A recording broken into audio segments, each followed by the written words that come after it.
28 mars 2023, bienvenue dans cet épisode du TSLH Podcast. Je suis accompagné de mon boy, Ton Pascal. mon boy, nice! Le retour de Pascal sur le podcast. Yes! Tu m'abandonnes. C'est pas de Ah ma faute, oui. tu m'abandonnes.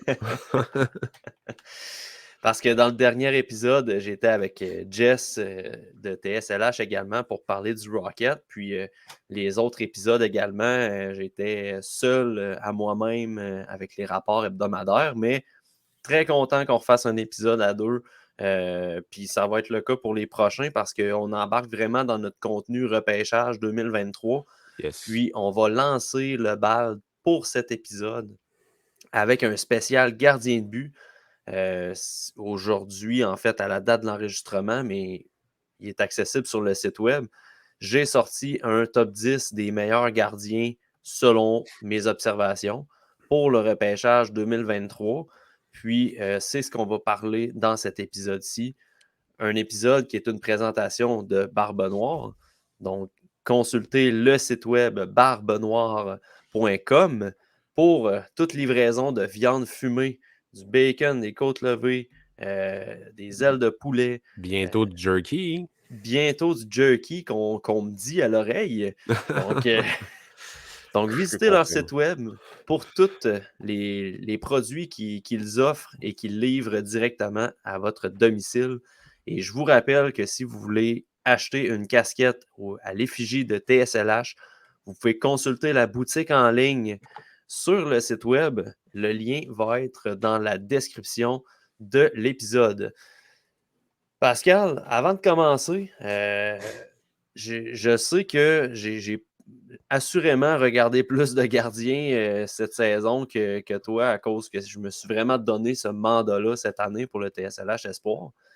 Euh, mais j'étais curieux de savoir de ton côté, avant qu'on se lance dans le top 10, euh, quand tu regardes les gardiens de but, quels détails, quelles choses on va aller observer chez les gardiens pour dresser une évaluation quand même assez honnête de ton côté? Moi, personnellement, c'est un gardien qui donne confiance à son équipe, qui est capable. Niveau technique, je ne serais jamais à la hauteur d'une personne qui a gaulé, en fait. J'ai gaulé Novice A avec Francis Véropol à Roberval pour les sabres. Ça s'arrête là. Mais je suis capable quand même de regarder un gardien de but et de dire lui, il est bon. Lui, il est pas bon. C'est une joke. Mais c'est quelqu'un qui donne vraiment confiance à son équipe, qui est capable de. Tu sais, que ça tourne longtemps dans sa zone. Ça tourne, puis il est là, il suit à la rondelle, il fait les gros arrêts, il n'y a pas de retour, ou bien il dirige le retour dans la foule. Moi, j'aime ça quand il ne croule pas sous la pression. Et quand, mettons, ça a l'air facile pour lui, quand il n'a pas l'air de faire stresser son équipe. C'est vraiment ça. Dans le fond, contrôle de rebond, couvrir les angles, pas donner trop mauvais buts. Tu sais, des mauvais buts d'un clear shot de l'enclave, ça arrive à n'importe quel gardien. Mais des mauvais buts de genre des tirs qui sont papillons ou ben d'un mauvais angle, ça, le moins possible pour moi. Puis, niveau technique, ben, c'est juste le. Ça marche souvent en feeling, comme n'importe quel joueur. Là. C'est vraiment comme ça que j'y vais, vu que je me concentre pas tout le temps sur, sur les gardiens. Il y en a cette année que j'ai regardé jouer, mais c'est plus quand je regarde quelqu'un qui joue en même temps. Fait que j'ai l'impression de ce gardien-là, mais pas nécessairement un read expert comme toi. Mais je vais quand même te bâcher sur tous tes choix parce que je suis là pour intimider. Ben, c'est correct. C'est correct, anyway, je me considère pas comme un expert, donc... Non. Non, c'est ça. Il est un scout de sous-sol. Mais c'est pas mal ça. Là. C'est comme. C'est vraiment le feeling par rapport à ce qui donne comme sentiment par rapport à son équipe. C'est ça que je regarde. Moto, c'est vraiment ça pour vrai. Oui, oui, il y a l'aspect technique. Il y a des choses dans la technique d'un gardien que je vais préférer chez certains, que je vais moins apprécier chez d'autres. Mais c'est vraiment la capacité d'avoir un impact. C'est la même chose dans le fond qu'un joueur. C'est l'impact sur ton équipe que tu peux avoir dans le filet. Puis, tu sais, comme tu dis, oui, les mauvais buts, ça peut arriver, mais comment tu réagis à un mauvais but? Ouais. Comment tu réagis quand ton équipe mène par beaucoup et tire de l'arrière par beaucoup, tu sais? Puis, moi, c'est une chose qui a vraiment départagé mon premier et mon deuxième rang là, dans le top 10. On aura l'occasion d'y revenir parce que j'ai eu à me creuser la tête quand même beaucoup pour ce top 10-là. Fait que, Ben, j'espère. ouais. Au total, j'ai regardé 17 gardiens, dans le fond, pour l'évaluation de mon top 10. Ouais. Sérieusement, j'aurais pu faire un top 12, mais je me suis limité à 10 parce qu'à un moment donné, tu sais, premièrement, j'aime les chiffrons. Fait que top 10, je trouvais que ça paraissait mieux. Puis, Top puis 71. ouais, c'est ça. Puis, je préférais en voir un petit peu plus de gardiens pour justement que mon top 10 soit encore plus solide parce que c'est niaiseux, mais des fois, de voir des gardiens de but qui sont admissibles au repêchage 2023 et qui sont pas super bons ou moins bons que les autres, ben, ça te ramène un peu un équilibre puis où te Ouais. situer par rapport à ceux qui sont vraiment bons là, dans le haut. C'est pour ça qu'on en regarde, l'année passée, c'est quoi? Je pense que j'avais regardé 150 joueurs, peut-être un peu moins, là, je me rappelle plus, mais je n'ai juste classé 64. C'est parce que faut que tu Exact. t'arrêtes de m'amener parce que c'est pas qu'ils sont non-draft, là, tu les repêcherais pas, mais qu'est-ce qui fait la différence entre lui et lui alors que tu les aimes pas vraiment? Ben, c'est ça. Plus tu en regardes, plus tu vas pas bonifier, mais tu vas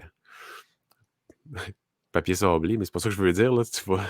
Ouais, tu vas Tu vas solidifier ton définir. Ouais, c'est évaluation. ça, solidifier. Ouais. Sacrément. C'est le fantôme de derrière de moi qui me dérange, là. Je sais pas s'il y en a qui ont remarqué dans le dernier épisode ou l'avant-dernier épisode que j'étais là, pendant que Matt parlait, m'a amené, j'ai fait une drôle de face, puis j'ai regardé en arrière parce qu'il y a quelque chose qui est passé ici, là. Puis on sait pas c'est quoi. En tout cas, bref. Vous aurez voir dans 2 épisodes. C'est vers en tout cas, je me rappelle plus quand, mais c'était un peu bizarre. Bref, Ouais, ouais. Ah, je m'en souviens. je vis avec le danger. Euh, tout ça nous amène au top 10, dans le fond, des gardiens. Tu sais, moi, présentement, là, ceux qui n'ont pas fait la cote, ceux qui n'ont pas fait la coupure pour le top 10, dans ceux qui sont plus connus, j'ai Thomas Soukanek et Scott Ratzlaff qui n'ont pas passé dans mon top 10. Ratzlaff, j'aime bien le prototype de gardien, mais pour un gars de 6 pieds 1 et qui Ouais. a une excellente équipe devant lui, il m'en donnait pas assez pour dire OK, je le glisse dans mon top 10. Je trouve que c'est un gardien qui s'appuie beaucoup sur ses réflexes. Puis je trouve qu'il est quand même petit devant son filet. Il y a des gardiens de but de 6 pieds 1 qui trouvent le moyen de sembler plus gros devant leur filet. Ratzlaff, c'est pas le cas. Fait que je me dis, si tu t'appuies sur tes réflexes uniquement, puis que tu mesures que 6 et 1, 6 et 2, j'avais un petit peu de misère à projeter le plafond maximal pour lui. Là. Ouais. Tu sais, il y a comme un. Dans ma tête à moi, mettons. Tu sais, chez les attaquants, le, le, le, le barème, tu sais, quand tu dis petit versus gabarit correct, tu sais, chez les attaquants 5 et 11, c'est pas mal genre. Tu sais, la limite mentale. 5 et 10, ça commence à être petit. 5 et 9, 5 et 10. Chez les défenseurs, 6 pieds, c'est pas mal pour moi, tu sais, OK, en bas de 6 pieds, deviens un petit défenseur, puis tu as quelque chose à combler ailleurs pour justement combler ton problème de gabarit. Chez les gardiens de but, c'est quoi, toi? C'est-tu 6 pieds 2? Je pense que 6 pieds 3, c'est pas mal moderne, là. Pas mal ça, selon moi, le blocage mental en haut de 6 pieds 2, peut-être. 6 pieds 2 et demi, on va dire ça. 6 pieds 2 et demi. J'ai- C'est dur à dire parce que j'ai pas de. Tu sais, je m'impose pas de barème au niveau du gabarit. Tu sais, Mais, je vais vraiment. Tu sais, oui, au final, tu sais, mettons, certains gardiens, ça va changer la donne, mais ça va vraiment être en fonction de mes observations. Tu sais, comme. ouais. Tu sais, présentement, j'ai Ratzlaff 11e, il est 6 pieds 1, mais j'ai Adam Dybal, qui est un goaler tchèque, qui est 6 pieds, puis il est dans mon top 10. Ouais. C'est correct, mais des fois, c'est que juste la coche mentale, c'est comme Ah, il est 6 pieds 1. C'est sûr qu'à 6 C'est plus pieds, rare. à 6 pieds, je grince des dents un petit peu. Ouais, tu Il va sais, Devon vraiment falloir. Ouais. Levi, Peretz, tous ces gardiens-là, il y en a qui veulent donner gros. Wolf, mettons Dustin Wolf, il y en a qui veulent donner gros pour aller chercher. Ils sont petits. Veux pas. Ils sont petits. Fait que, Ben, pourquoi payer cher? c'est une chose d'être petit. sais, Shesterkin est 6 pieds 1, là. Puis Sorokin est 6 pieds 3, puis son développement physique est pas mal terminé à Sorokin. Fait que, tu sais, mais si on prend Shesterkin, c'est un gardien élite. Ah ouais, Pas pareil, là, tu sais. c'est C'est ça. pas, Il y a c'est une pas un autre. gardien qui a été repêché tardivement puis qui s'appuie, ou qui a juste pas été repêché comme Yaniv Peretz, puis qui s'appuie sur le meilleur club au pays en NCAA depuis des années, puis qui reçoit en moyenne 17 lancés par match. Non, mais Ah tu ouais, sais, non, c'est je vrai. veux dire, c'est ça pareil. Tu sais, Ouais. à un moment donné, il y a une question de gabarit, effectivement, mais tu sais, il faut que ça s'appuie aussi sur les observations. Puis là, tu te dis, pour qu'un gardien de 6 pieds 1 fonctionne dans la Ligue nationale, il faut qu'il soit élite dans plusieurs aspects de son jeu. Exact. Shesterkin, c'est le cas. Mais quand tu regardes statistiquement les gardiens de 6 pieds 1 dans la Ligue nationale, très peu sont numéro 1 dans leur équipe. Entièrement d'accord. Fait qu'on peut aller sur la. On va faire la critique de Diablo 4, la bêta qu'il y a eu la semaine passée. Il attire le monde. On va commencer avec ton top 10, je pense. Yes. 10e rang, on m'en a parlé tardivement. Je l'ai regardé ce matin. Puis OK, t'as regardé combien de matchs? j'ai regardé 7 matchs parce que malheureusement, c'est les seuls 7 matchs que j'avais disponibles sur Instat cette année.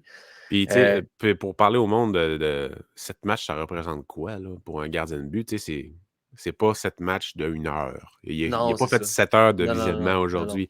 C'est pas ça, là. Regardez Dans le un fond, shift by shift de gardien, c'est pas ça, c'est là. ça. Un shift by shift de gardien, au final, c'est vraiment les tirs dirigés vers lui. Fait que moi, je prends les missed shots puis les shots on goal parce que les Ouais, missed shots, tu veux voir les c'est important. déplacements un peu, puis les buts. Fait que, tu sais, un 7 matchs, là, on parle à peu près d'une évaluation qui dure 1 heure et demie, dans Ouais, ce c'est pas coin-là. mal ça. Quand j'en donne l'autre, moi, c'est, mettons, à coup de 5, puis c'est de 30 minutes à 45 minutes. Ça Ouais. fit, là. Donc, au 10e rang, moi, je suis allé avec Rudy Guimont, Rudy, Rudy, qui est un Rudy, Québécois, natif de Pointe-Claire. Rudy, sac. Ouais. C'est Ah, c'est- Benoît Bélanger. C'est ça son nom, hein, le vidéo scout de. J'ai parlé aujourd'hui en plus. Ouais, Ouais, le Ben chose, là. Bélanger. Le chose, là, avec les cataractes. Ouais, il m'en a parlé quand Lui, je c'est un parlais. scout. C'est un Ouais, scout. C'est ouais, un vrai scout. exact. Il a le titre. Il Oui, travaille pour une équipe. c'est son K4.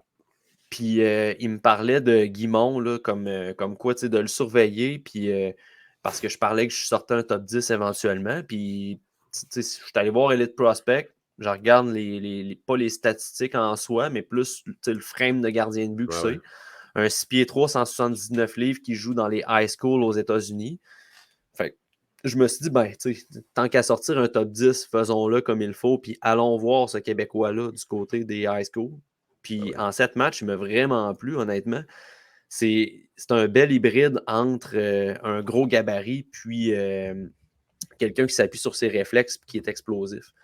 Il y a un Yeah. style un peu à la Damien Clara, là, je vais en revenir plus tard, là, mais c'est vraiment un gars qui est très gros, très large devant son filet, puis il va vraiment challenger les lancers. Fait que de cette façon-là, il va maximiser sa couverture de filet, dans le fond. Fait que c'est un 6-3, mais quand tu le regardes devant son filet, il a l'air d'un 6-4, 6-5. C'est le genre de style qui rentre dans la tête de l'équipe adverse Ouais. aussi. Parce que justement, tu as l'impression que tu n'as pas d'angle souvent, là.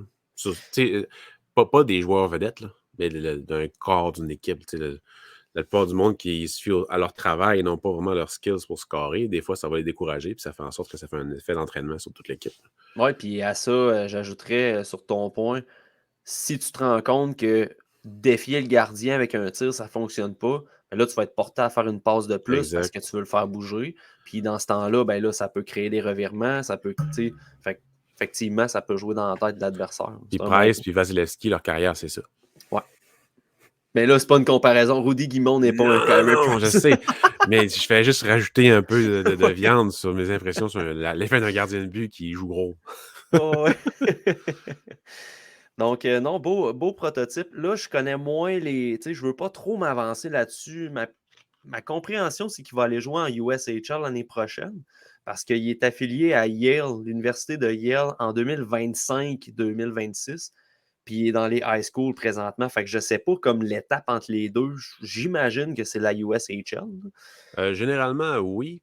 Puis ce qui est le fun avec ce genre de gardien de but-là, c'est que son éligibilité à la NCAA, mais c'est parce que quand tu repêches un espoir dans la NCAA, tu le gardes ses droits jusqu'à temps qu'il ait fini son. Tu sais, c'est 4 ans pour le signer parce que c'est 4 ans qu'il a le droit à la NCAA.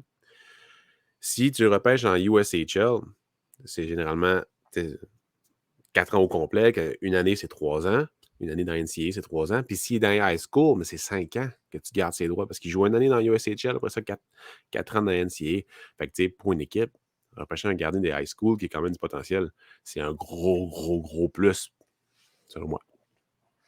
Puis, tu sais, je tiens à le dire, là, dans mon top 10, je suis pas mal certain que c'est pas les 10 gardiens qui vont être repêchés. Là.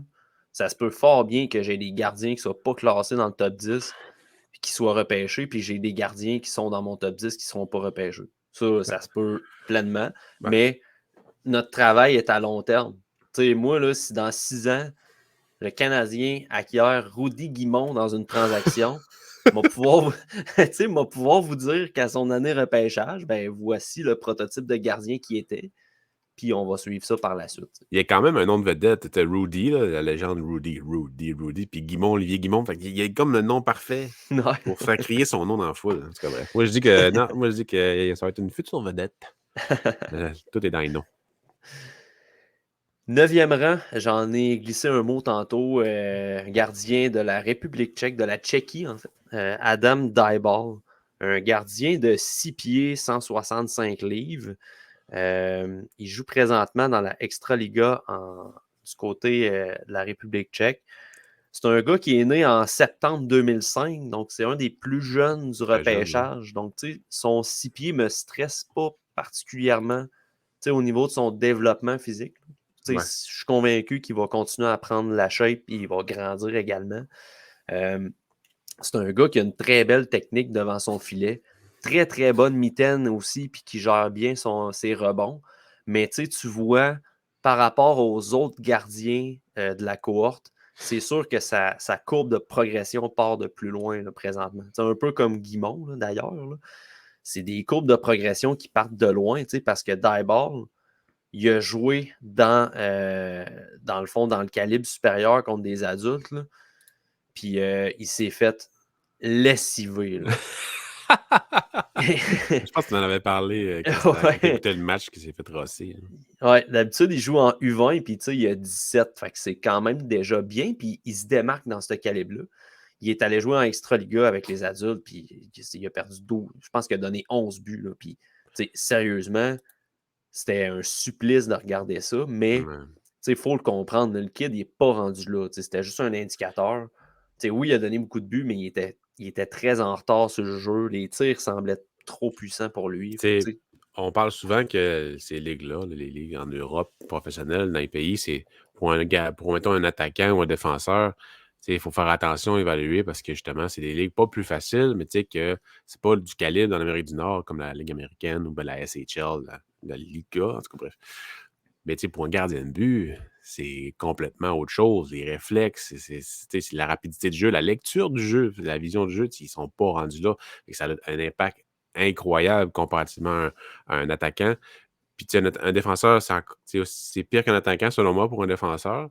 Mais un gardien, c'était le dernier rempart. Si ta défensive est à chier, c'est ça. C'est pour ça que ça fait 11 buts ou 12 buts. Ouch, pauvre gars, sérieusement. Ouais, non, ça en dit gros sur son caractère. Mettons, je sais pas s'il a gagné le match d'après en bas ou whatever, là, mais sur son caractère, ça donnerait des gros indices. Ah non, c'est clair. Mais généralement, je te dirais qu'il trouve tout le temps une chance de donner du momentum à son équipe. Il est quand même explosif, mais il est calme devant son filet. Puis ça en est un qui a 6 pieds. Il a l'air un petit peu plus gros que ce qui est au niveau de son gabarit. Fait que c'est intéressant, mais la courbe de progression part tellement de plus loin que certains que plus je rajoutais les gardiens, plus le nom de Dybal descendait dans mon top 10. OK. Moi, au 8e rang, j'ai Alexander El Nemo. Ouais, El Nemo. En tout cas, El Nemo, yeah. Un autre nom qu'un nom de vedette. Le poisson de l'enfer. Ouais. C'est un gardien de but suédois qui joue dans l'organisation de Skellefteå en J20 national. Il est né en janvier 2004, donc lui, il a 19 ans. Donc, il est à sa 2e année d'éligibilité au repêchage. Un 6 pieds 2, 183 livres. Des fois, il me donnait des vibes un peu de Jesper Wallstedt dans son style, pas dans la qualité de son jeu particulièrement, mais plus dans son style. C'est vraiment un gardien qui va être très calculateur dans ses déplacements, mais aussi qui a une bonne dose de réflexe. Là, fait que, j'irais le placer vraiment dans l'hybride entre un fameux gardien explosif puis un gardien très robotisé qui va calculer ses déplacements. Là, OK. El Nimo, ça, je l'ai vu 11 fois. C'est un gars qui a un style assez conventionnel, comme je disais. Puis, tu sais, c'est un gars qui gère vraiment bien ses écrans. Là. C'est quelque chose qui m'a ressorti beaucoup. Puis, tu sais, avec tous les gardiens, tu sais, c'est un peu ça que je regarde parce que dans la Ligue nationale, forcément, tu vas avoir du trafic devant toi, ce qui n'est pas toujours le cas dans des ligues en Europe ou en USHL ou peu importe. Mais El Nimo, dans la J20 nationale, tu vois qu'il va vraiment porter une attention sur l'espace où il va aller regarder la rondelle, puis il localise rapidement la rondelle pour bien se déplacer. Fait que c'est OK. quelque chose que j'ai bien aimé là, Il dans fait pas son trop. jeu. Non, Il il bouge bouge pas pas trop. beaucoup. Il regarde. Non, OK. c'est ça. Non, C'est parce bien ça. que c'est ça, moi, ce qui me dérange, comme tu l'illustres bien, c'est qu'un gardien qui va bouger de gauche à droite Oui. constamment, qui va se relever, ça fait beaucoup de mouvements, puis je trouve que tu vas finir par perdre la rondelle de vue parce que ton regard ne sera pas du bon côté. Ouais, faire la perdrix, c'est jamais une bonne idée. Là. Exact, exact. Donc voilà, c'est un gars qui a très bon positionnement. C'est ça, c'est vraiment le style en soi me fait penser quand même à Jesper Wallstedt, mais je pense pas que, en fait, je suis pas mal convaincu que le potentiel maximal est complètement différent. Surtout que lui, tu sais, contrairement à des gars comme Dyball et Guimond, ben, lui, sa courbe de progression est avancée, tu sais. Puis, tu sais, tu vois que rendu en SHL, là, il y a eu quelques matchs, là. Ça allait quand même bien, OK. mais sans plus, là, tu sais. Fait que, tranquillement, pas vite, tu sais. Anyway, ça, je tiens à le dire, le développement d'un gardien, c'est tellement long Ça presse pas. que, tu sais, c'est excessivement difficile d'évaluer le plafond maximal d'un gardien de but. Donc, tu sais, dans l'épisode, vous ne nous entendrez pas dire ce gars-là, je le vois assurément un gardien numéro 1 dans la Ligue nationale. Il y en a qui ont le potentiel de le devenir, mais c'est tellement difficile de le prédire à ce stade-ci de leur carrière, les gardiens, Ah oui. que c'est plus pour présenter les candidats, je vous dirais, là, ce top 10. Là. Au 7e rang, Pascal, moi, j'ai un gardien russe. Là, je vais essayer de ne pas me planter dans son nom. C'est Ruslan Kazayev. Ouais, pas super, d'après moi, Pas tu l'as super. eu, là. Pas super, mais c'est parce qu'il y a Kasayev. il y a beaucoup de consonnes, il y a beaucoup de H là-dedans. Fait que c'est pour ça. C'est plus médiéval, ça fit. C'est un gardien qui évolue dans la MHL avec Chelyabinsk. Un bon gabarit. C'est un gars qui est late dans le fond. Là. C'est un gars qui est né en novembre 2004. 6 pieds 4, 201 livres. Avec un bon format de gardien de but. Lui, il m'a tombé dans l'œil pour, premièrement, la qualité de son jeu, évidemment, mais aussi pour son caractère assez bouillant devant le filet. On aime ça du monde combatif. Un gardien rugueux, hein? Ouais. Ben, c'est pas un Jordan Bennington, on Voilà, s'entend. ça c'est un bully. C'est même pas. C'est un petit frère que t'amènes, tu fais comme à chaque fois tu roules des yeux parce qu'il t'énerve puis qu'il fait du Ouais. fait pour rien. Là. Mais tu sais, Kazayev, je l'ai vu 2-3 fois dévisager l'adversaire après un arrêt, le pointer avec son bâton. C'est correct, ça.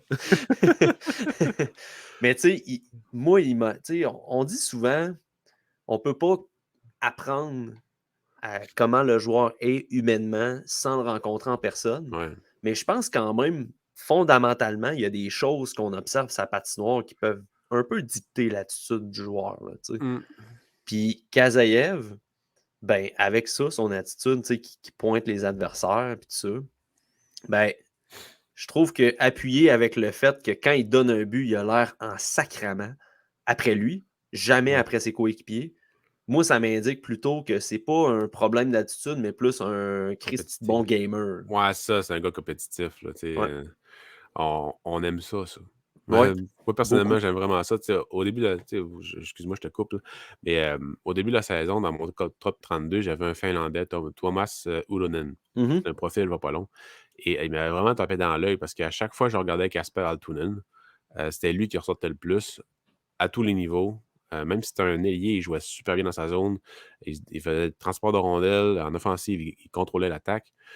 Puis j'avais regardé, mettons, avec le championnat du monde junior, là, puis en tout cas pas junior, mais le U18, ou bref, un de ceux-là, là, couplé à ça, c'était intéressant. Puis quand j'ai regardé, il va pas long, je me suis donné d'autres matchs, deux batchs de matchs, il y avait pas un problème d'attitude, mais clairement, quand il y a un de ses coéquipiers ne faisait pas une passe comme il voulait, tu sais, c'est genre le petit Ouais, tac, c'est là, ça. il se grouille d'aller Les au fameuses banc. épaules. Là. Ouais, les épaules, les gens, tu sais, là, un peu comme Miguel Dourini à son année de Ouais. repêchage que j'avais souligné. Puis, tu sais, quand tu le vois, quand tu es sur place, ce genre d'affaire-là, tu le vois plus pas mal.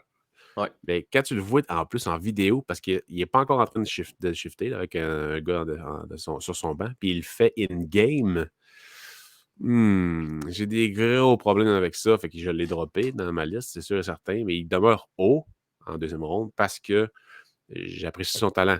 Mais niveau maturité, il y a quelque chose à. Tu sais, je pourrais, si j'étais un scout, un vrai, j'irais sur place probablement, si j'étais finlandais. J'irais parler à son entraîneur, à ses coéquipiers. Tu sais, ça reste ma job. Mais là, tu sais, on peut pas vraiment faire ça. Fait que non, fait qu'on demeure avec des points d'interrogation par rapport à ça. Fait qu'on. Exact. Puis, tu sais, dans le cas de Kazayev, moi, j'ai pas, tu sais, contrairement à ce que tu présentes avec Uronen, moi, j'ai pas perçu que c'était contre Exact. ses coéquipiers, tu sais. Fait que c'est pour Mm. ça que moi, ça m'indique que le gars, tu sais, il veut gagner, puis il est en sacrament quand il donne un but, tu sais. Fait que ça m'a interpellé, mettons. Puis, tu sais, globalement, dans sa technique, ben, c'est un gars qui est très explosif, parfois trop. Des fois, il va se déplacer puis il va avoir le poteau en arrière de lui, dans le milieu de son dos, ce qui n'est pas très optimal quand tu Non. as. Oui, mettons, si le porteur de la rondelle il est rendu presque dans le coin, il n'y aura pas d'angle pour tirer. Fait que c'est pas dommageable pour un tir. Le seul problème, c'est que si tu as une passe transversale l'autre bord, ben, tu as Et un puis là, 2-3 pieds de poussée de plus à donner. ouais. Fait Les que blessures sont quand même fréquentes dans ce genre de situation-là en plus. exact. Il y a l'explosion pour le faire, mais s'il peut s'éviter cette poussée supplémentaire-là, ben, c'est sûr qu'il va être il va être plus optimal dans son déplacement. Je comprends. Fait que voilà pour Kazayev. Un gars qui a une bonne mitaine aussi, il faut que je dise, là, c'est de plus en plus rare. Là. Ça revient un petit peu quand même, mais il fut un temps où la mitaine, là, on boxait les rondelles, on dirigeait des rebonds avec la mitaine, là, comme si les gardiens avaient deux bloqueurs là, au final. Là. Mais moi, étant un joueur de baseball dans l'âme, j'aime qu'un gardien va venir pogner à la rondelle. L'ancien premier choix. Ouais, brag. Brag. Mais non, c'est ça, j'aime vraiment plus quand les gardiens vont venir fermer la rondelle, la conserver. Ça casse un momentum, ça donne un face-off, ton équipe peut changer. Fait que j'apprécie. Puis Kazayev le fait très bien. Là, Parfait, ça. sixième rang, Adam Gayan, qui a ouvert les yeux à plusieurs personnes au championnat mondial junior. Qui est sixième. Probablement que les gens qui ont simplement vu le tournoi mondial vont le trouver bas un petit peu, mais je suis très à l'aise avec ça. Je vous explique pourquoi. Présentement, il joue dans la NAHL avec Chippewa Steel, le Steel de Chippewa. Dans le fond, la NAHL, c'est en dessous de la USHL. Ouais. C'est juste en dessous. C'est un gardien qui est né en 2004, donc en mai 2004. Un gars de 6 pieds 4, 176 livres. Je vous dirais là, qu'à partir de Kazayev jusqu'au quatrième rang, là, c'est vraiment un tiers prédéfini de gros gardiens de but, explosifs et mobiles. Pour vrai, là, puis je m'en suis rendu compte après avoir finalisé mon top 10. Quand j'écrivais mon texte, je me suis rendu compte que les 3 premiers étaient un tiers vraiment défini en fonction de quelque chose que j'aime particulièrement chez Gaulard. Puis 4, 5, 6, 7, c'est vraiment les gros gardiens explosifs. OK. Gaïan, je le rentre là-dedans. C'est un gars qui est très, très, très explosif au niveau de ses déplacements. Je l'ai observé en USHL. Il a joué un petit peu pour Green Bay. Puis par la suite, il a joué majoritairement dans la NAHL. En USHL, c'était pas mauvais, ses performances. En NAHL, tu vois qu'il est quand même. Il n'y a plus vraiment d'affaires là, honnêtement. Ouais. Il est quand même assez bon. J'ai remarqué qu'il avait tendance à. Ça, c'est vraiment particulier. Là. Des fois, il a tendance à vouloir glisser sur ses genoux vers, exemple, la droite, mais le tir, il est à gauche. Fait que ce qui fait en sorte qu'il reste juste son gant comme option pour bloquer la rondelle, plutôt que d'être mieux positionné et absorber la rondelle avec son chest. C'est un gars qui a un gros gabarit, donc il gagnerait vraiment plus à garder son logo constamment devant la rondelle et d'utiliser ses mitaines en dernier recours. C'est-tu parce qu'il veut donner un trou au gars pour qu'il l'envoie là puis il attrape la rondelle ou tu sais? Peut-être qu'il triche. Ça se OK. pourrait, tu sais. Ça se pourrait. Écoute, moi, je me souviens, puis tu sais, j'ai pas gardé les buts très longtemps, pour être franc. Là. Mais je me souviens que moi, comme joueur de baseball, j'avais hyper confiance en ma mitaine. Fait que moi, dans mon positionnement, je laissais tout le temps un trou du côté de la mythe. Tout le temps, tout le temps. Parce que je savais que j'étais capable d'aller la chercher. Est-ce que c'est ça que Gaïan fait? J'ai aucune idée. Ça se pourrait fort bien. C'est juste que ce que j'ai observé, c'est que des fois, c'est même dans une glissade qui Ouais. va glisser à droite, mais comme pour rien. Fait, est-ce qu'il se fait avoir par le changement de direction de palette Les du. yeux, ben ouais, je comprends. C'est vraiment quelque chose que j'ai l'impression qu'une fois plus haut, dans USHL, dans NCAA ou dans le professionnel, qui va faire comme le premier mouvement comme ça, puis ça va le trahir beaucoup là, au niveau OK. de son jeu. J'ai trouvé aussi que c'est un gardien qui donne beaucoup de rebonds. T'sais, on en parlait au début de l'épisode, là, mais moi, c'est quelque chose que je m'attarde beaucoup aussi comme toi. Là. J'aimerais ça, justement. Ça revient à ce que je disais. Là. Il gagnerait à absorber la rondelle. Ben, il gagnerait à donner moins de rebonds aussi. Donner du momentum à son équipe, calmer les ardeurs. Puis aussi, ben, ça l'empêche de faire des déplacements à pu finir devant son filet. Ça arrivait quand même au championnat du monde junior. Il faisait l'arrêt, mais il donnait le retour aussi. Ouais. Ouais. Puis tu sais, ça fait en sorte qu'il y a beaucoup de dépenses d'énergie devant son filet. T'sais. Ouais. Il se tire un peu à gauche, à droite, malgré une belle technique. Là, il ne plonge pas de tous les bords, de tous côtés.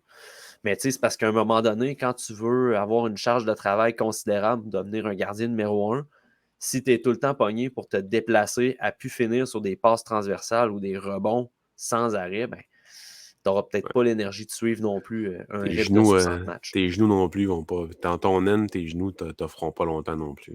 Non, c'est ça. Exact. Fait que c'est les petites réticences là, de pourquoi Gaïan est plus bas. T'sais.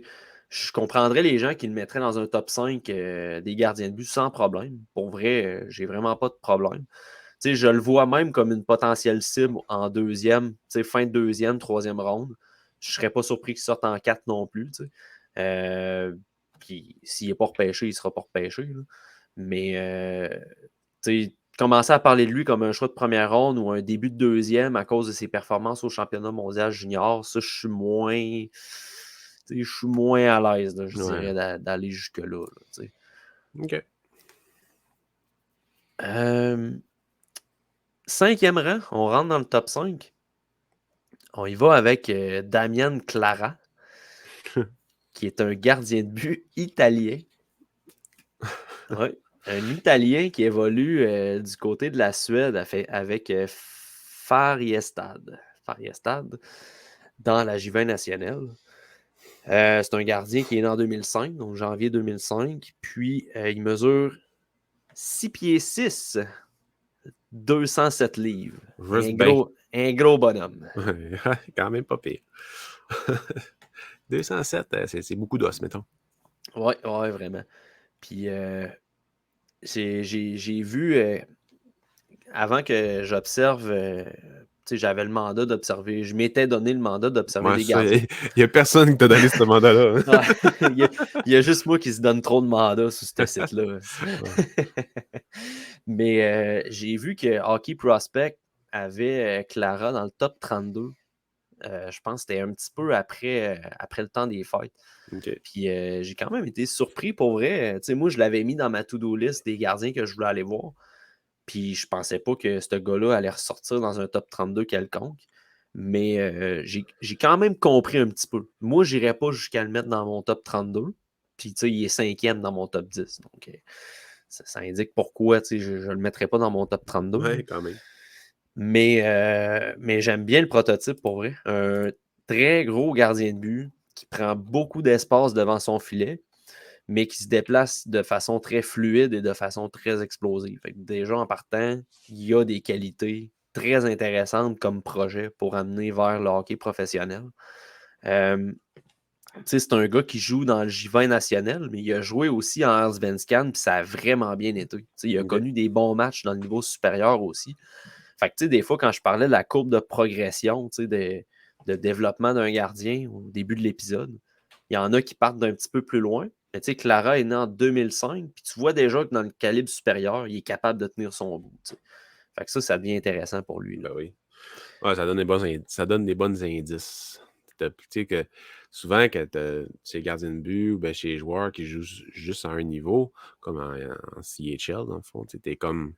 Tu as les données des séries de sa saison régulière puis internationale, si tu un gars assez bon. Et en Europe, ce qui est fun, je vais faire mon son, désolé. En Europe, ce qui est le fun, c'est que des fois, ils vont jouer sur plusieurs niveaux. En plus, l'international, la Champions League. Fait que, c'est vraiment le fun pour ça en Europe. Oui, le calibre n'est pas pareil qu'ici, un peu différent, mais tu as tellement des données que ça demeure intéressant. En plus, les gardiens de but, ils jouent sur 2-3 niveaux, c'est parfait. Là. Les petites choses qui me freinent dans le cas de Clara, c'est vraiment que, des fois, il y a de la misère à localiser la rondelle après un arrêt. Donc, sa gestion des rebonds n'est pas mauvaise, mais c'est vraiment dans le après à réagir après le rebond, après le premier arrêt pour rapidement préparer son deuxième déplacement. Des fois, c'est un petit peu plus laborieux. Puis dans son positionnement initial, j'aime pas vraiment comment il place ses gants. Là. Il y a vraiment sa position initiale, il a les bras là, presque en extension complète le long de ses pads. Ses mitaines sont vraiment basses. Okay. Et je trouve qu'il y a un délai. Que ton positionnement initial soit ça, mais quand le tir approche, que tu relèves tranquillement puis que tu t'apprêtes à réagir, ça, j'aurais pas de trouble. Sauf que dans plusieurs matchs que j'ai observés, ça posait problème le fait que ses mitaines étaient trop basses. Mauvaise réaction au niveau des tirs un petit peu plus haut. Fait que, tu sais, ça me dérange un petit peu là, à ce niveau-là. Mais le reste, là, globalement, là, c'est quand même franchement intéressant, là, sérieusement, dans le cas de Clara. Là. Parfait. Moi, je ne l'ai pas vu jouer comme beaucoup de joueurs que tu viens de dire. D'après moi, dans le top 4 qui s'en vient. Ouais, ben là, le top 4, c'est des gardiens que tu as vus. Là, fait que, ouais. On y arrive. On y arrive. Quatrième, je vais peut-être en surprendre quelques-uns. Puis mon but n'est pas de surprendre ou de choquer, ou peu importe. Je me suis surpris moi-même, pour vrai, parce qu'au début de l'année, je voyais ce gars-là dans mon top 32, basé sur mes observations au Linka. Et puis finalement, je suis hyper déçu de sa tenue en USHL et c'est Michael Rabal qui se trouve 4e dans mon top 10. C'est un gardien, lui aussi, de 6 pieds, 209 livres. Il est né 7 jours plus tard que Damien Clara. Fait que, c'est des gardiens au gabarit très similaires, mais la technique est très différente. Tu as dit 6 pieds, j'imagine que tu voulais dire 6 pieds 6. 6 pieds 6, excuse-moi, oui, 6 pieds 6. C'est comme 6 pieds, pourquoi je l'aimais bien, il mesure 6 pieds? Ouais, Rabal a foulé depuis Lincoln. Ouais, c'est ça, il passait à la sécheuse. Non, mais il s'est fait lessiver, par exemple, une couple de fois. Oh! Bravo! Ça mérite que je me lève. Standing ovation. Heureusement, j'ai des pantalons.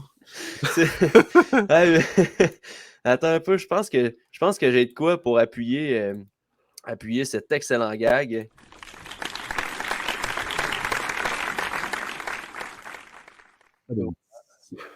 Je suis rendu avec des effets spéciaux sur StreamYard. Bienvenue en 2017. Aïe, aïe. Bon. Fait que tout ça pour dire que Rabal m'a quand même déçu pour vrai en USHL. C'est sûr que Omaha n'est pas nécessairement le meilleur club actuellement dans cette ligue-là. Mais tu sais, on est loin des performances du Lenka. Il y a une chose qu'on soulevait depuis le début de l'année, Pascal, je ne sais pas si tu te souviens, la constance de Ouais, Rabal à bonne même les constance. matchs. Mais là, c'est pas le cas non plus en USHL, puis ça m'a tanné vraiment beaucoup dans mon évaluation. Ben, ça fait partie de l'aspect de donner confiance à son équipe. T'sais, de match en match, ça peut arriver, des mauvais matchs. Mais pas shift en shift, mais de période en période ou de portion d'une période à une autre, quand il y a clairement un manque de concentration, mais de constance, c'est là que les points d'interrogation, le petit stress vient chez les défenseurs ou corps défensif des 5 joueurs. Là. Fait que c'est quelque chose aussi que j'avais noté, là, qu'on en a parlé toute la saison, là, de Rabal, dans le fond, que des fois, il est décevant. Tu sais, c'est un gardien, là, quand tu regardes ses meilleurs matchs, il est impressionnant, tu sais, parce qu'il explose vraiment beaucoup, là, tu sais, même des fois trop, là. Mais tu sais, c'est un gardien dans ses meilleurs matchs qui va calculer ses déplacements puis qui va être vif dans ses déplacements. Il va être précis. Puis ça, c'est ce qu'on voudrait voir de Rabal tout le temps. On ne peut pas aller chercher une constance parfaite à son âge, on en est totalement conscient. Sauf que le problème, c'est que ce manque de constance-là se retrouve à même un match. Tu sais, ça peut changer à même une période, après un but, que là, soudainement, on dirait qu'il perd ses repères, qu'il se met à être déporté dans ses déplacements. Tu sais, j'ai fait mes quotes déjà pour les gardiens, là, pour le guide là, de cette année. Le guide. Le guide. Le guide. Le guide. Puis, ce que je me suis noté pour Rabal, c'est, tu sais, si tu veux battre Rabal, fais-le bouger. C'est pas compliqué, là. Fais bouger Rabal, il va devenir étourdi dans son demi-cercle tellement il va exploser partout. Puis c'est là que tu vas venir l'exploiter de la meilleure façon. Puis c'est exactement comme ça qu'il se fait callback, lessivé dans la USHL.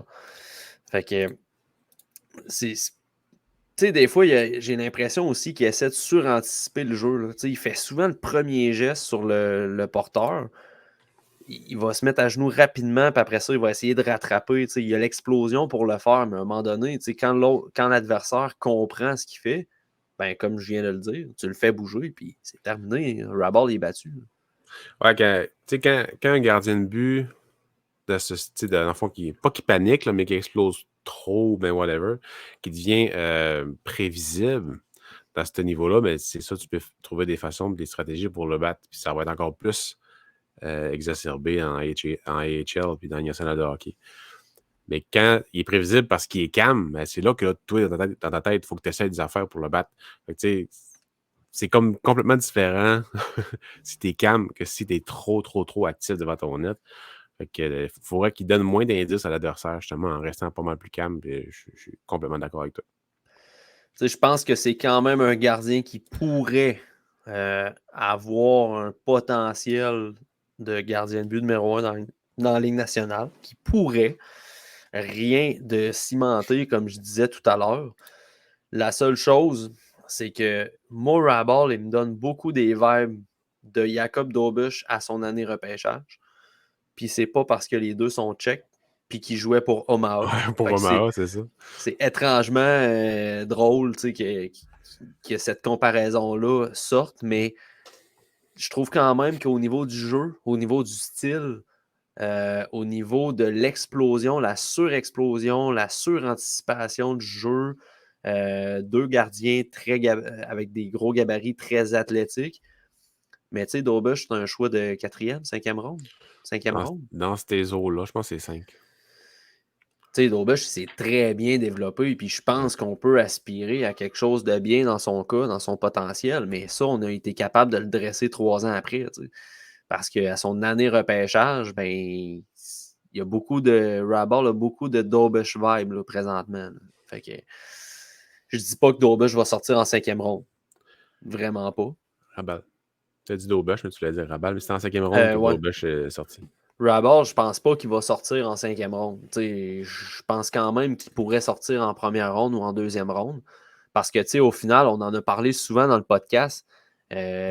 Un joueur entre le rang 15 et le rang 40 peut avoir un potentiel très similaire. Fait que rendu là, je pense qu'il y a des gardiens qui pourraient justement s'insérer dans ces gros tiers-là pour dire, ben, tant qu'à avoir un joueur au 30e rang, que je pourrais avoir le joueur similaire au 45e, ben, je vais me risquer avec un gardien, moi le prendre tout de suite avec Rabal. Ouais. Je pense que ça pourrait arriver. Là, Moi, je suis d'accord avec toi.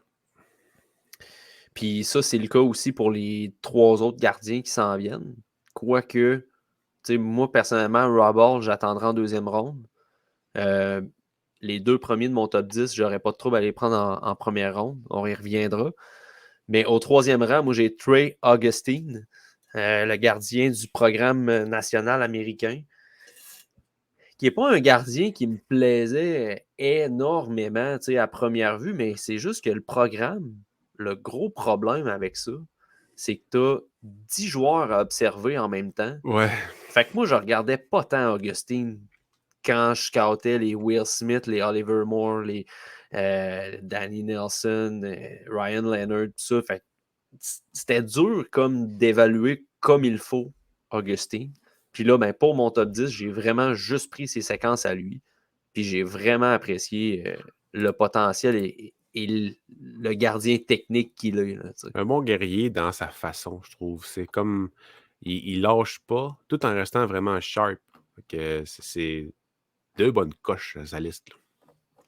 Exact. Puis tu sais, Augustine, j'en parlais au début de l'épisode, mais là, on tombe dans mon tiers que c'est vraiment en plus des gardiens robotisés, là, que j'aime l'appeler, là, qui vont calculer leurs déplacements, qui sont très, très sharp. C'est rare que tu vas les voir être déportés dans leurs déplacements. C'est des gars qui ont des bonnes explosions, mais pas des explosions à la Rabal, puis à la Clara, puis Kazayev ou les gardiens qu'on vient de nommer, mais juste suffisant pour dire ils maximisent leur gabarit devant la rondelle. Augustine, c'est un gars de 6 pieds 1, 179 livres. Puis je confirme qu'il a l'air de 6 pieds 4 devant son filet. Ouais, il fait vraiment plus gros. Là. Vraiment. Puis ça, ben, c'est causé uniquement parce qu'il va challenger les lancers. T'sais. Il va s'avancer sur le tireur. Il va vraiment couvrir le plus d'angles possible. Puis, tu sais, dans le profil que j'ai publié sur le site, je pense que le titre vient vraiment illustrer ce qu'est Trey Augustine comme gardien de but, simplifier la complexité. C'est compliqué être un gardien de but. Ça a l'air compliqué d'analyser un gardien de but. Augustine rend ça tellement facile. Là. Ça a l'air facile d'être un gardien de but quand tu regardes Augustine. C'est vrai. C'est une grosse qualité. Vraiment une grosse qualité, en fait. Parce que tu n'as pas de point d'interrogation avec le gardien que tu mets devant le net parce que tu sais qu'est-ce qu'il va te donner. Quoi, tu peux pas demander de mieux. Là. Tu peux rien demander de mieux que ça pour un entraîneur, en fait. Là. De savoir, tu sais, comme. Même affaire avec les défenseurs, les attaquants, tu as vu que tu en as plus, tu veux pas, c'est moins grave, là, mais un défenseur comme ton Jordan Harris, tu sais à chaque soir ce qu'il va te donner. Puis il peut quasiment juste s'améliorer, fait que c'est parfait. Petit Trey Augustine, c'est ça qui amène à un coach, c'est-à-dire que je sais qu'il va me donner une chance de gagner. Tu peux rien demander de plus. Dernier point sur Augustine, moi je trouve que la raison pourquoi il est 3e et non premier, je comprendrais les gens qui apprécient plus Augustine. J'ai aucun trouble avec ça. Pour ma part, c'est vraiment le fait qu'il est dans le programme. Le programme est très bon. Défensif est un peu à chier au programme. Mais il y a des Ouais, bons mais attaquants défensifs. mais c'est ça, mais tu sais, quand ton équipe a plus souvent la rondelle Ouais, c'est vrai. qu'ils défendent, généralement c'est plus facile. Ouais. Tu sais, moi, ce que je trouve, c'est que oui, il a le don de donner confiance à son équipe, mais son équipe n'a pas particulièrement besoin de ça non plus. Là. Fait que l'effet de ça se ressent un petit peu moins comparativement à d'autres gardiens qui ont pas de club devant eux autres, mais quand ils donnent de la confiance à leur équipe, tu le sens, tu vois l'effet sur la patine. Ouais, exact.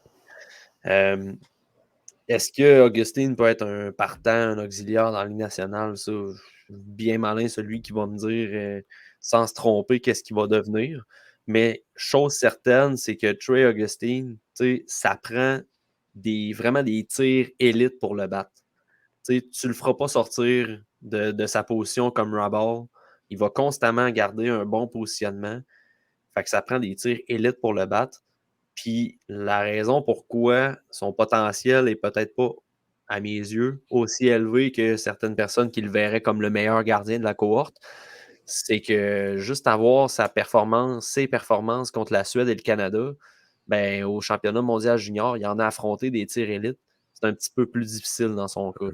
Fait que c'est un échantillon de 2 matchs. Il n'y a pas de quoi scraper une évaluation globale, mais il faut quand même en tenir compte pareil, dans la globalité de la chose. Ouais, quand tu viens à classer, des fois, c'est il y a pas, fait que il descend à 1. C'est pas la fin du monde, il demeure 3e. Ah, c'est ça. C'est ça, il est 3e, puis Augustine, moi, en 2e ronde, si je suis mid 2e ronde, puis il est disponible, ben je le prends. Ah oui, d'accord avec toi. 2e rang et 1er rang, c'est là que ça s'est corsé, Pascal. Je vais devoir faire un mea culpa. Mea culpa public. Parce que Public, OK. j'ai longtemps dit que Carson Bjarnason allait être le meilleur gardien de la cohorte. Je l'avais 32e dans ma liste de mi-saison. Donc, forcément, je voyais que c'était le meilleur gardien de la cohorte. On m'a questionné là, une semaine ou une semaine et demie sur Twitter quand je disais que mon top 10 avançait. Est-ce que Carson Bjarnason est toujours le meilleur gardien de la cohorte? Et j'ai répondu oui. Puis finalement, il est 2e. Ben, c'est correct. Puis c'est pas parce que j'ai regardé des 2 matchs de cette semaine, puis parce que là, il est pas dans une bonne passe, hein, Bjarnason, en plus. Ça n'a pas aidé, mais mon évaluation regroupe des matchs de quand ça allait bien aussi. Là. Fait que c'est pas à cause de ça, c'est pas à cause de ses récentes performances que Bjarnason a quitté le premier rang. C'est plus parce que j'ai appris à connaître Jacob Fowler, puis Jacob Fowler, qui évolue en USHL. Puis vous devinerez, là, Jacob Fowler, c'est mon numéro 1 pour le top 10 des gardiens de but. Il a réussi à déclasser Bjarnason. Puis tu sais, on peut jaser des deux là, parce qu'il n'y aura pas de surprise. Là, je veux dire, c'est 1 et 2. Ouais.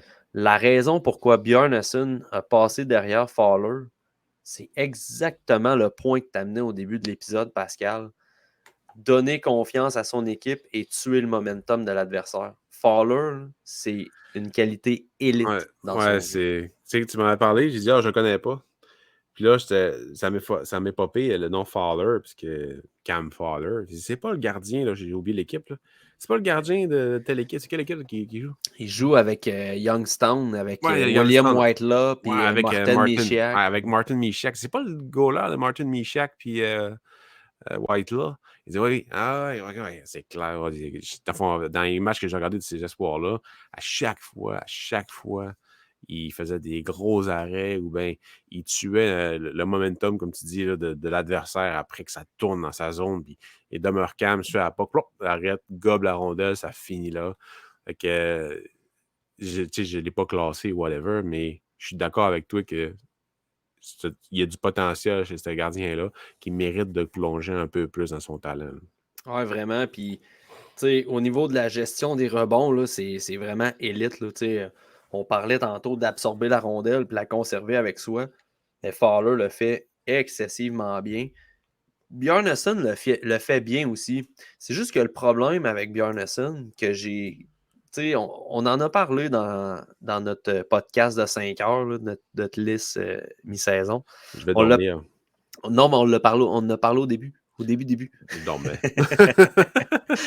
en prévision. C'est que Bjarnason, déjà dans son positionnement initial, est quand même recroquevillé sur lui-même.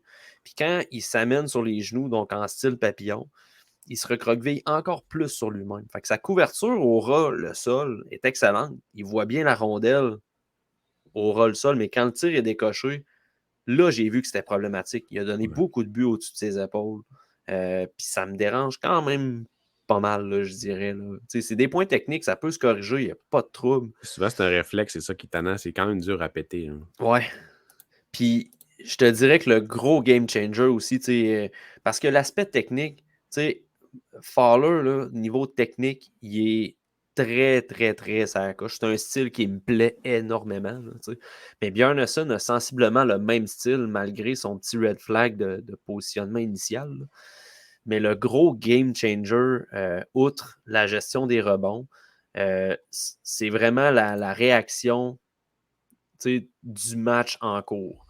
Fowler, si son équipe perd par beaucoup, même attitude devant son filet.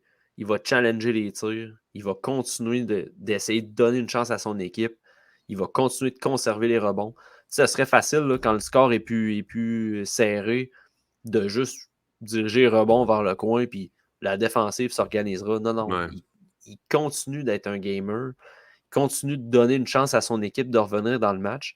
Tandis que Bjarnason, là, oui, ça fait référence à ses récents matchs, mais je trouve que il donne 1 but, 2 buts, 3 buts, le score s'écarte, puis il n'est plus là. Là. Tu le vois qu'il est moins efficace dans sa technique.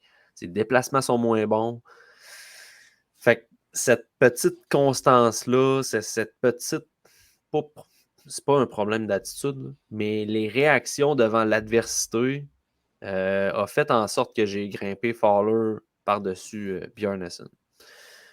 C'est sûr que ça peut changer. Là. La maturité, là, ils vont tout en gagner. Fait que, tu sais, rendu là, je veux dire, dans 2 ans, ça se peut fort bien que Bjarnason soit au-dessus de Fowler. Mais à ce moment-ci, tu sais, moi, personnellement, je serais en fin de première ronde. Mon DG me dit j'ai besoin d'un gardien de but pour mon organisation. Je vais y aller avec Jacob Fowler, qui est un gardien de 6 pieds 2, 201 livres, versus Carson Bjarnason, qui est 6 pieds 3, 180 lignes. Moi, je pense que Fowler peut prendre un pouce là, facilement, peut-être 2. Il a déjà le poids. Puis, tu sais, à 201 livres, là, c'est pas un gros balèze, dans le sens qu'il se déplace vraiment bien. Là. Il est très, très fluide, aussi explosif que Bjarnason dans sa technique. Fait que ça, à ce niveau-là, c'est pas un problème, même s'il y a 20 livres de plus que Bjarnason. Intéressant. C'est le genre de joueur qui va sûrement. Ça, c'est ton top 3, là, Rebel. Pas Rebel, mais Augustine, Bjarnason puis Fowler. C'est 3-4 gars avec Rebel que d'ici la fin de la saison, je vais assurément regarder pour possiblement les classer dans mon top 64 comparativement à l'année passée que j'ai pas vraiment regardé les gardiens de but. Cette année, la profondeur du repêchage au niveau des gardiens de but est quand même assez intéressante pour les 3 premières rondes, 2 premières rondes. Donc, tu sais, pas juste pour les Canadiens, là, vraiment pour l'ensemble des équipes, tu as quand même un bon petit pool à choisir dedans, surtout si tu as plusieurs choix de première ou de deuxième ronde.